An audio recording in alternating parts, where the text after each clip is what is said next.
fin de semana al sprint que ha salido prácticamente perfecto para McLaren. Doblete en carrera, fueron segundos con Piastri en la sprint. Esa sprint quizás es lo que les faltó un poco, pero en la clasificación demostraron tener el coche más competitivo. Con primera pole position de Oscar Piastri, que la consiguió convertir en una victoria, y un Norris que consiguió superar a Russell el domingo para hacer ese doblete que mencionábamos. Y qué cerquita estuvo de perderlo con ese problema de frenos al final de la carrera. Vamos, 2 vueltas más y acaba Russell por delante. Se puso crítico del freno, ¿eh?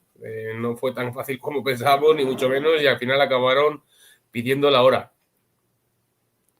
Hubo varios pilotos que tuvieron problemas de frenos este fin de semana, ya lo hablaremos también, sobre todo ese abandono de Fernando Alonso. El fin de semana, como decíamos, era con formato al sprint y por lo tanto tuvimos dos pruebas de clasificación donde se pudieron evaluar los rendimientos de los equipos, una sprint que dejó varias claves y marcó bastante lo que luego ocurrió el domingo en la carrera. Equipos que corrigieron, equipos que no corrigieron sus problemas encontrados el sábado y también equipos que no llegaron a ejecutar el domingo o a repetir lo que habían conseguido en la sprint. Nos adentramos en el rendimiento absoluto de los monoplazas con esa primera pole position de Oscar Piastri en la clasificación. Vamos a ver qué es lo que ocurrió en la clasificación, porque para hacer el tiempo, Oscar Piastri dominó el segundo y el tercer sector, las curvas y el tramo de rectas, pero lo vamos a ver que no lo dominó por la velocidad. Hubo muchas cosas que detrás de esa vuelta. Qué buena información nos da siempre la sprint. Qué buenos líderes 2 y líderes 3 tenemos ahí. O sea, es una cosa increíble. Sin esa sprint, la carrera hubiera sido diferente y la quali también hubiera sido en consecuencia diferente, pero qué bien nos vino ese sprint y qué bien le vino esa segunda y tercera sesión de pruebas prestacionales a Piastri para ser el 36. Es que se nota una barbaridad. Son la mejor preparación para un evento es el tener la sprint qualifying y la sprint. Y al final te da la razón ya, con esto de la engomelación de la pista. 3 segundos menos, la pista no estaba deslizante, había roto, el asfalto ya se había hecho y estaba muy, muy rápida, casi como nunca la hemos tenido. Analizando a nivel general lo que ocurrió en la clasificación, tenemos a los McLaren al frente, a 10ª y media muy igualados, Verstappen y Russell consiguiendo sacar todo el potencial de ese Red Bull y de ese Mercedes, y los Ferrari que se quedaron un pasito por detrás en la clasificación, pero tampoco están tan lejos, es que están a menos de 3 décimas los 4 mejores coches de la parrilla. 4 décimas en un circuito de 90 segundos, que estamos hablando de que apenas hay 0,4%. Es decir, en un circuito de 80 segundos la diferencia no se va a ir más allá de las 2 décimas y media, 3. Estamos en un nivel de exigencia y de prestación tan grande que una centésima es una posición. O sea, ahora mismo tenemos 4 coches súper cerrados, súper cercanos. McLaren al frente, que tuvo los dos mejores coches, aunque Norris no pudo cerrar la posición y fue tercero. Pero McLaren con los 2 coches al frente. Verstappen fue tercero, a 1 décima de la cabeza, que la tuvo sobre todo en el tercer tramo. En curva lenta ese coche no va tan bien como les gustaría ir. Al Mercedes lo tenemos también a 1 décima y media, es decir, 0,2% de la cabeza puede llegar a ser. Que antes está 1 décima en un circuito de 80 segundos, o sea, es una salvajada, no creo que está. Y ahí lo teníamos muy cerca, sobre todo en el primer tramo, que bueno, más lejos hay en el primer tramo, muy cerca del segundo y el tercero. Y el Ferrari también, a 1 décima por detrás. Esto es lo primero que sabemos. En quali, 4 coches en 0,3%. El circuito de 90 segundos. Cuando vayamos a un circuito de 80 segundos serán 2 décimas. Y eso es lo que va a marcar las centésimas, las posiciones. Luego la zona media, ¿qué te voy a decir? Hadjar a 4 décimas, Tsunoda a 5 décimas. 31-1, 31-0. Tenemos la zona media más fuerte de la historia. Ya no son solo 4 delante. Tenemos Y luego lo vamos a ver cuando lleguemos a parte de carrera lo cerca que están de verdad la zona media este año y la cantidad de pilotos doblados, que eso va a ser un rara avis este año, que nos deja al Visa adelante, pero es que tienes a Williams, a Sauber con esa mega vuelta de Hülkenberg, a Aston Martin y detrás al Haas, al Alpine y bueno, ya al Sauber por esa vuelta de tenemos una parrilla zona media increíble, pero que está increíblemente cerca, que tenemos a Hadjar a 4 décimas y 4 décimas porque las pierde en el primer y tercer tramo, que si no estaba ahí. O sea, Hadjar se puede meter ahí. Que como alguien falle de cabeza, se va al garete. Que como alguien no sea capaz de cerrar la vuelta, se va fuera. Entonces es lo que en la realidad de este año, que estamos tan cerca que centésimas marcan. Y tienes toda la parrilla en prácticamente un segundo. De lo que marca, porque la gente si se queda con el resultado de la clasificación o cómo fueron las posiciones de salida, la P11 fue para Esteban Ocon con el Haas. Sin embargo, en vuelta potencial está P15. O sea, cogiendo los mejores sectores de cada piloto en la sesión de clasificación, cae a la P15, eso también es otro síntoma de la igualdad que hay, porque él sí que consiguió hacer su vuelta perfecta en la Q2, o sus mejores registros los juntó en una sola vuelta.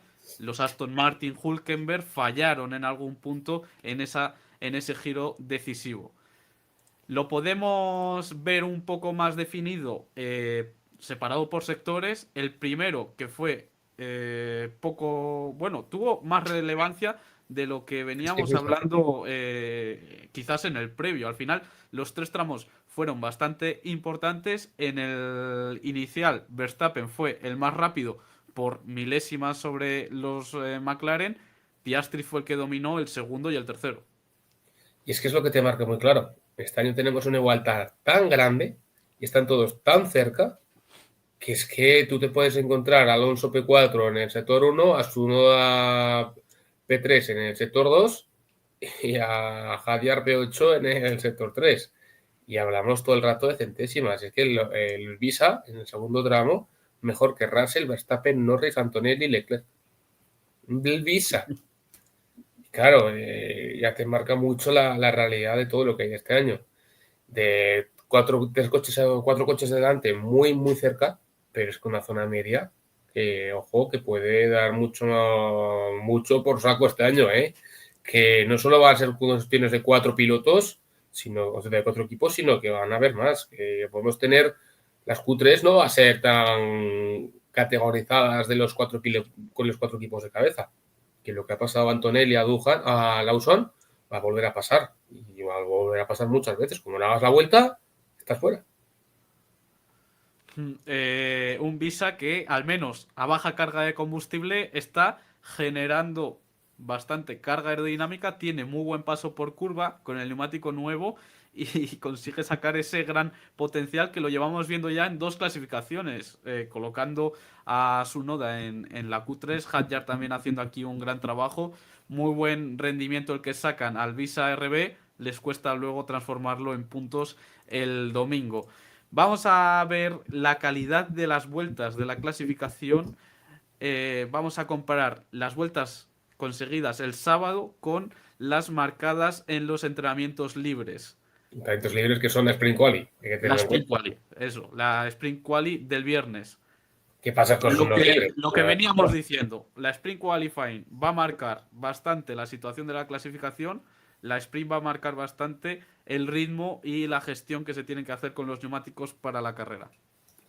Y aquí nos encontramos que Hadjar dio un gran paso, que los pilotos eliminados en la Q1, en la SQ1, porque realmente no pudieron poner el neumático medio, el neumático blando, solo fueron con el medio, también dieron un paso, pero de abajo tenemos que Ferrari, que McLaren, Red Bull con Verstappen, incluso Stroll, hacer un tiempo bastante similar. Entonces, lo que nos muestra es que lo que veamos antes de los libres 3 están yendo a haber tanto margen y que la clave va a ser cómo creas la velocidad desde los libres 2, los libres 3 y de cómo llegas luego a la cual. Y aquí hay pilotos que perdieron rendimiento, pilotos que no estuvieron a la altura y otros que se fueron más atrás.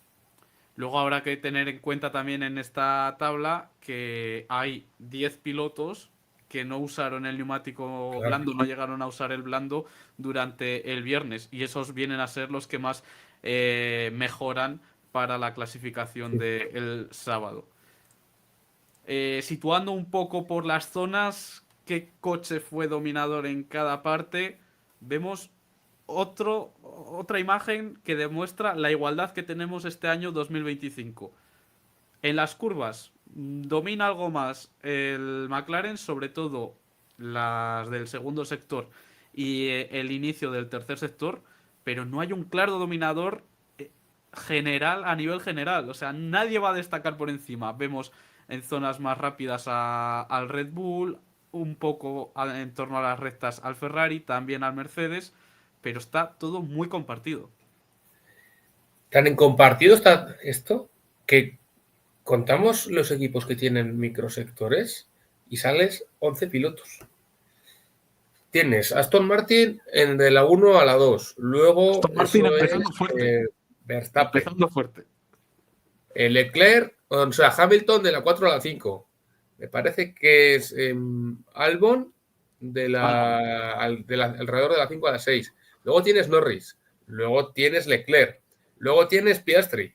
Luego creo que la 9 corresponde Tsunoda.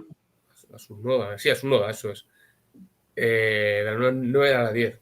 De la Luego recta Gasly. de la 11 es un Alpine. Luego vuelves a tener un Aston Martin, un McLaren, un Ferrari, pero es que al final de la vuelta tienes también a Hadjar, que ha hecho ese mejor. Es que tienes 11 pilotos. Es que está la vuelta tan repartida que no hay manera de saber quién está liderando dónde. Sí, sí, no Entonces, esa hay es un la claro realidad. dominador. Al final, aquí el coche más equilibrado que viene a funcionar a baja velocidad, a media y a alta, es el que acaba cerrando la vuelta. A lo mejor no es el dominador en todas las partes del circuito, pero sí es el más completo. Y creo que estamos entendiendo que ese coche es el MCL 39 de McLaren. Claro, porque tienes en el segundo tramo, en el tercero, esas largas al curva 13, que es donde más te puede dar el extra, y ahí es donde está haciendo el tiempo. El Ferrari también te va muy bien al comienzo de la recta, de la salida de la 13, de la 15 a la 16, en la curva 7. Pero, fijamos, es que son, ¿cuánto? ¿0,2%? ¿0,3%? ¿Con 4 equipos? ¿Quién marca ahí? ¿Quién lidera con 0,4%? Con 0,3%. No marca nadie. Están todos súper cerca.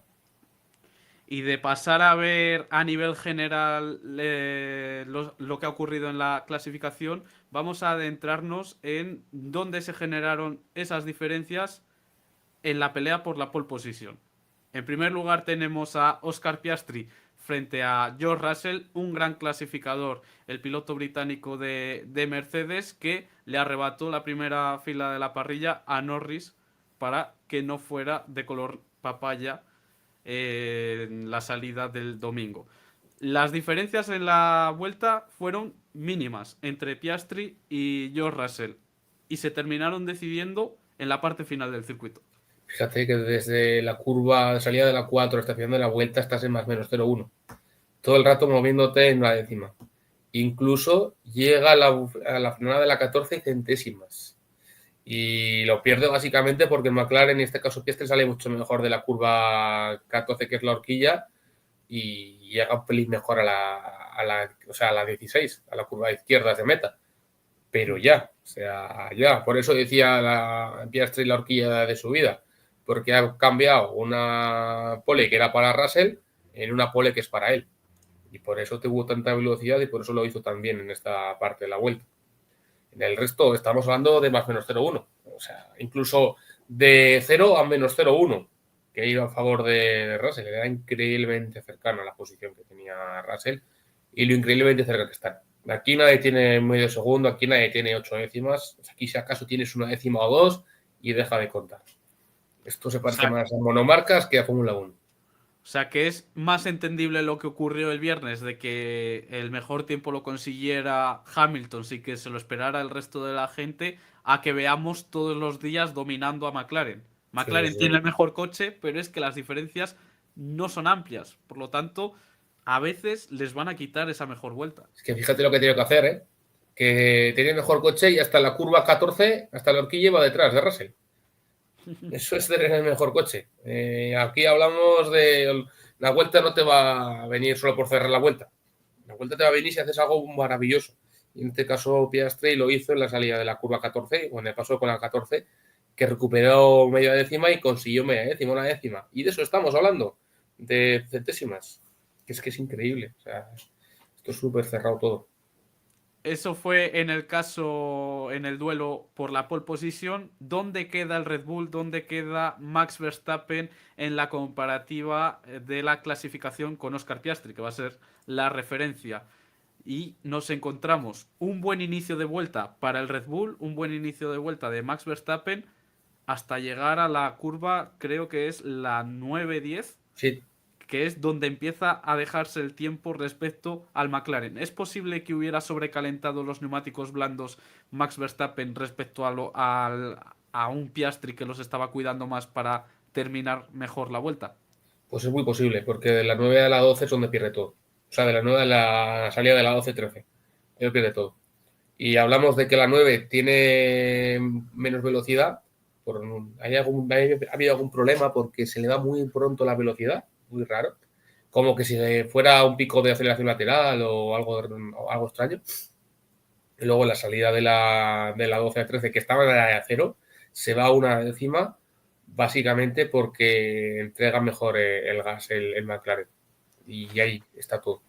O sea, eso es todo. Eso es lo que hay. No hay más. Otra vez diferencias mínimas, en este caso desde menos 2 décimas a más 2 décimas. También un error que te puede suponer perder fácil la posición. Claro. Avanzamos para situar a Ferrari, que el viernes consiguió ser el más rápido en el caso de Lewis Hamilton, lo que le permitió gestionar sin tráfico los neumáticos medios en la sprint y hacerse con los 10 puntos, no, los 8 puntos de esa prueba. El sábado no consiguió hacer ese gran vueltón que había mostrado el viernes, o el resto mejoraron más de lo que lo hicieron los Ferrari. Ahí está la clave. Aquí sí que empiezan a haber pequeños problemitas. Pequeños, ¿eh? Porque hablamos otra vez de una distancia de más o menos 0,1. En un circuito como Shanghai, que Shanghai no es un circuito de frena y sal, es un circuito muy completo. Y aquí lo que vemos, sobre todo, empieza la vuelta bien, lo pierde un poco más tarde, en la 5, porque, bueno, en la 5-6, porque Piastri tiene mejor velocidad mínima que él, está alrededor de menos 0,1. Bueno, ahí va por delante Hamilton, perdona, va mejor en la salida de la 5 y de la 6, y lo pierde sobre todo en la curva 11-12, que es donde se deja 2 décimas, y luego también en la parte final de la vuelta, que es lo que más relevante se puede ver, que tienes ahí otras 2 décimas. Sí, pero es que ese Distancias, final de la vuelta es lo que veníamos hablando. Quizás el único que ha aguantado un poco a los McLaren ha sido Verstappen, pero sí, tanto Russell como Hamilton ahí se han dejado bastante tiempo. sí, y es eso bien. Tú tienes, como hemos visto antes, 4 coches que hasta llegar a la 14 estabas en 0,08, 0,09, una décima. 4 coches hay. Esa es la realidad de este año. Esa es la realidad de este año en cabeza, pero yo creo que la gente también se preguntará dónde está el Aston Martin, cómo está a nivel de rendimiento. Y yo creo que se lo podemos situar, ¿no, Chemi? Sí, claro. Lo podemos ver muy claro. Y aquí hay una cosa muy relevante entre Hadjar y Alonso. ¿Por qué no estuvo Aston Martin a la altura del Visa? Pues no es por velocidad en curva, es por recta. Algo pasó, fueron o igual más cargados o buscaron un poco más de apoyo y no les trabajó bien.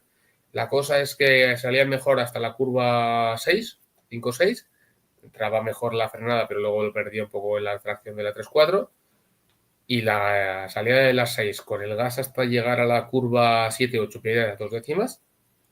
Otra vez perdías la única diferencia en la 11-12, pero es que pierdes mucho tiempo en la recta.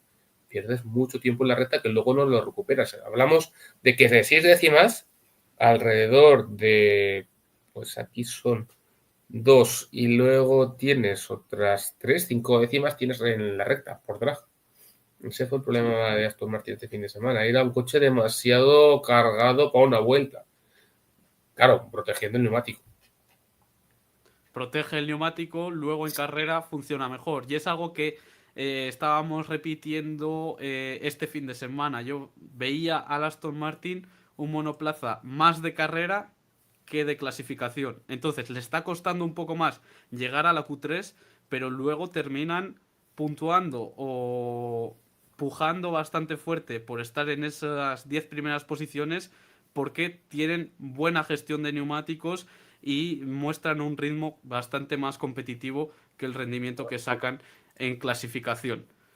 Si os está gustando el directo, darle a like, suscribiros, seguidnos también en @deperformance que os vamos anunciando porque este ha sido el rendimiento de la clasificación.